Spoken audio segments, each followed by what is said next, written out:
It's Brian Preston, the money guy. Josh has a question. He says, can you guys talk about ways to give charitably using your invested assets? Ooh, love it. I know that Brian loves this one.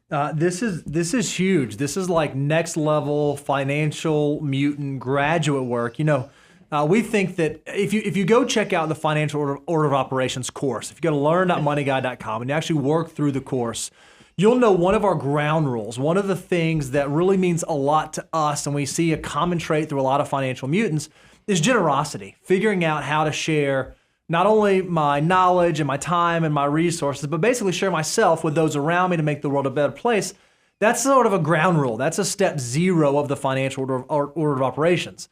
So we love to see that. We love to see people do that. But we also want to make sure that we're equipping and educating people to do it in the most tax efficient manner possible. And one of the biggest light bulbs, Brian, I think that we see when we're talking to potential clients or we're out giving talks is when we share this strategy around how to give to charity in a tax efficient way.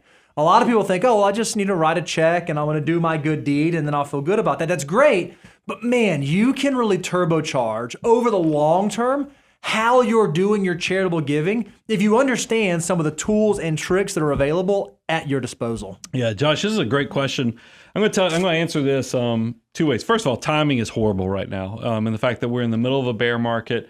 We moved. One of the driving factors of why we moved up here is to Tennessee is because my daughter's in a special need. Well, she's in an alternative learner school, but autism is one of the key things they focus on there.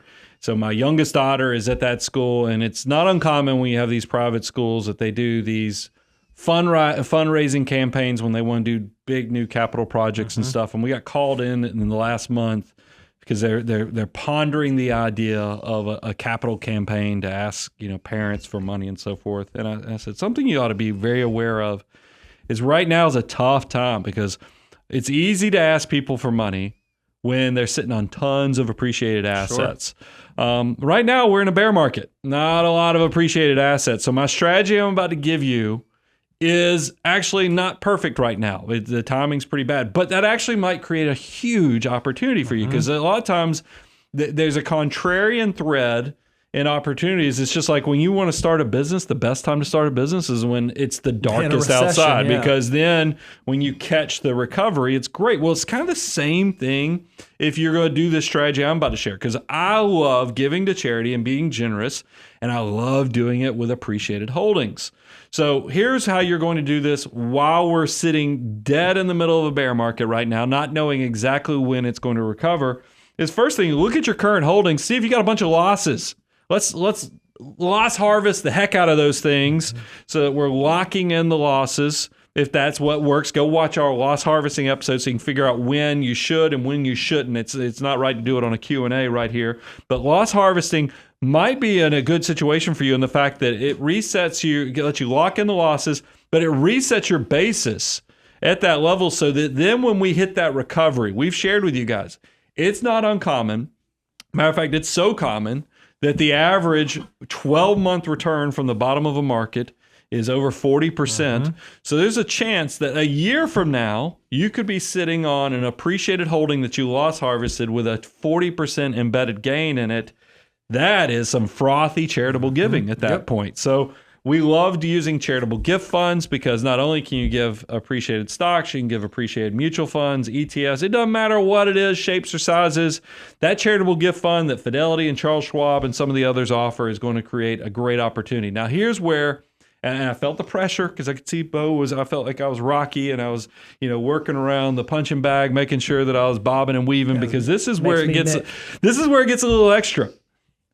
What I like, if you're a charitably minded person, when you get in that situation where you have appreciated holdings and a charitable gift fund and the desire to give generously out there, and you give generously consistently, like say you tithe or do other things with organizations where you're giving them monthly, weekly, quarterly, as long as there's some consistency there, what you could do, you give the charity the appreciated holding, and what's great about that is that you immediately get a tax deduction for the market value, the elevated market value of that appreciated holding. You never paid that capital gain on that 40%. Your charity is going to receive the full benefit of that money, so because they're going to liquidate it, not pay income taxes because they're a charity. So you see what happened there? You got to ride appreciation, fulfill your charitable goal without paying the income taxes. But here's where it goes to extra point level or contra, where you left, right, up, down, BA, is that we're going to take this extra by the fact that you're now the cash that you were giving to charity. Because remember, you were already a charitably minded person, and every month you were already probably writing your check to your church or whatever. Now you're just going to go reinvest that money of cash that you were going to give to the charity. You just go put it in your investment account, invest it in the same asset that you just gave to the charity. And what that does is twofold.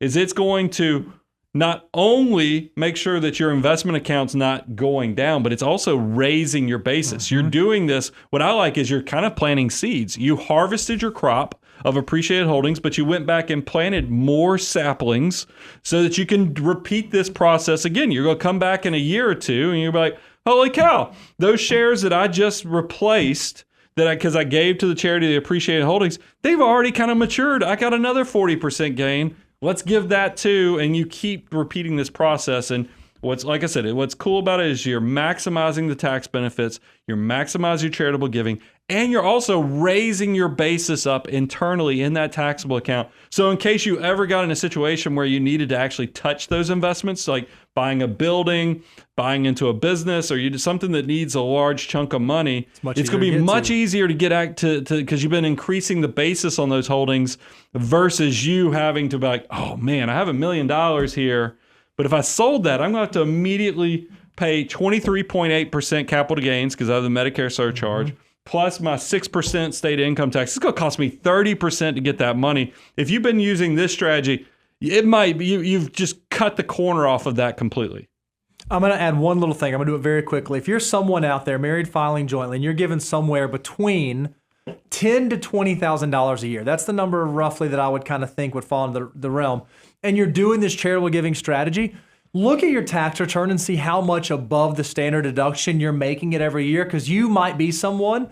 Another big benefit is you can do grouping. Instead of giving to the charitable gift fund every year, you can give every other year, so that way you have a big itemized year in one year, and then you have a standard deduction year. You can still give to your charities over the same cadence, monthly, quarterly, however you do that, but it allows you to get more of a tax advantage from being able to get more of an itemized deduction in those every other years.